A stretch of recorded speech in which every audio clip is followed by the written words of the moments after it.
No vídeo anterior, nós tratamos da crise migratória na Europa, com ênfase no que ocorre no Reino Unido. Agora, vamos ver como andam as coisas nos Estados Unidos e Canadá. Nos Estados Unidos, nenhuma organização política estampa de modo mais claro a ação conjunta das duas vertentes do globalismo, o capital corporativo e o socialismo internacional, do que o Partido Democrata. Durante os 8 anos de governo do presidente Obama, de janeiro de 2009 a janeiro de 2017, ocorreu um gradual esmorecimento da fronteira do sul do país, permitindo um crescente influxo de imigrantes ilegais. Após os 4 anos de governo do presidente Trump, que controlou a fronteira, a porteira se abriu de modo sem precedentes com o governo do presidente Biden, também chamado por alguns de governo Obama III. Ao assumir, Biden imitou Angela Merkel e fez um convite, La Invitation, prontamente atendida pelos cartéis de contrabando humano. Em apenas 2 anos, 2 milhões de imigrantes ilegais entraram nos Estados Unidos a pé pela fronteira com o México, a um custo de 151 bilhões de dólares por ano para os pagadores de impostos americanos. Eles são oriundos de países da América Central e do Sul, mas também de regiões distantes, tais como China, Irã, Afeganistão, Somália e do Oriente Médio. A exemplo da Europa, existe um contrabando humano facilitado por organizações não governamentais, muitas delas cristãs, que ganham com o subsídio que recebem do governo sob o intuito de dar assistência aos ilegais. Agora vamos falar do Canadá. Quando o presidente Trump assumiu a presidência dos Estados Unidos, em janeiro de 2017, ele congelou a imigração de uma série de países que incluíam Venezuela, Coreia do Norte, Irã, Iraque, Líbia, Somália, Sudão, Síria e Iêmen. Trump foi acusado de racista e de estar banindo muçulmanos de entrarem nos Estados Unidos. Justin Trudeau já exercia o cargo de primeiro-ministro do Canadá na época, e para mostrar sua oposição ao Trump e a sua lealdade total para o globalismo e o moto "Diversidade é nossa força", ele imitou Angela Merkel dizendo que o Canadá iria acolher todos aqueles que fogem da perseguição, do terror e da guerra, independente da sua religião. Mas o Canadá não faz fronteira com ninguém, exceto com os Estados Unidos. Logo, essa frase seria tão somente uma frase de efeito, afinal, não existe perseguição, terror ou guerra nos Estados Unidos. Justin Trudeau descumpriu a lei canadense e um tratado migratório com os Estados Unidos que estabelece que quem pedir asilo ou refúgio em um país não poderia fazer o mesmo no outro. Logo, aqueles que pedem asilo ou buscam refúgio nos Estados Unidos devem permanecer lá. Mas o convite de Trudeau fez surgir então um ponto de entrada terrestre ilegal entre os Estados Unidos e o Canadá, através da estrada Roxham, uma pequena estrada terciária que liga o estado de Nova York com a província de Quebec. É importante ressaltar a importância desta rota terrestre. Ela é ilegal, mas o governo canadense faz vista grossa, alegando ser difícil fechá-la, o que é uma mentira. Em qualquer ponto da fronteira oficial, seja por terra ou nos aeroportos, a imigração ilegal oriunda dos Estados Unidos é proibida, mas não na estrada Roxham. Desde então, estima-se que mais de 100 mil imigrantes ilegais tenham cruzado a fronteira de modo ininterrupto, mesmo durante a pandemia do Covid. O modo de operação é no mínimo curioso. Os imigrantes ilegais vêm de várias partes dos Estados Unidos, inclusive após cruzar a fronteira sul do país. Muitos deles vêm de avião da Europa, África ou Ásia, com o único propósito de entrar ilegalmente no Canadá. Eles vão de ônibus interestadual até a cidade de Plattsburgh, no estado de Nova York.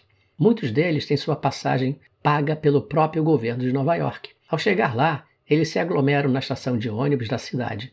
Eles já sabem que existem serviços de transporte privado, seja táxi ou ônibus, que surgiu para atender a crescente demanda criada com a imigração ilegal, para levá-los até uma obscura parte da fronteira entre o Canadá e os Estados Unidos, na estrada Roxham. Os táxis e ônibus fazem parte de uma cadeia de vários interesses privados que lucram com o que alguns chamam de negócio de imigrantes.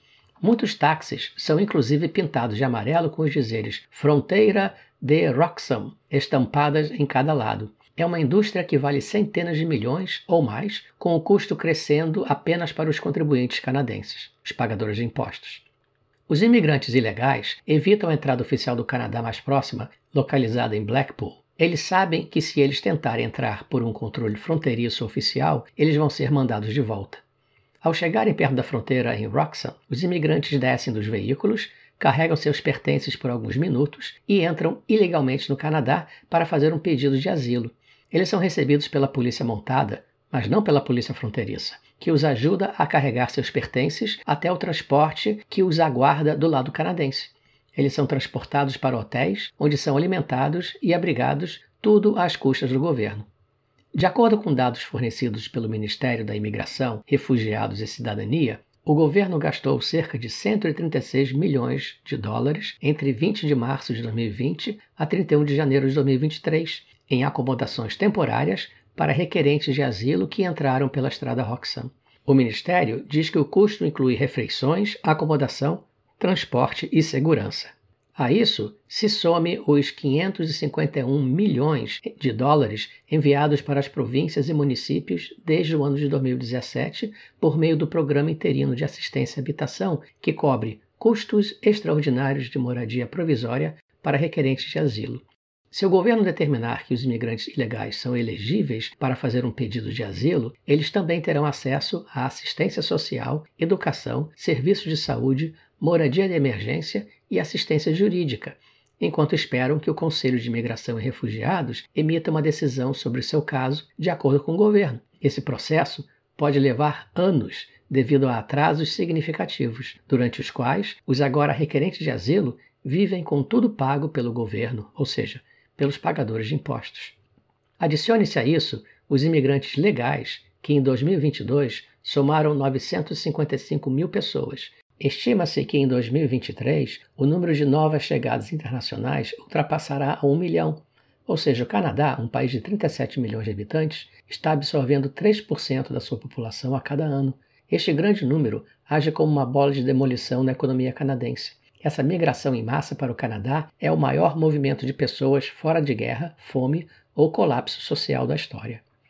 O resultado é uma carência em habitação, com resultante explosão no preço do aluguel e uma pressão crescente no sistema de saúde canadense, que já sofre de problemas crônicos.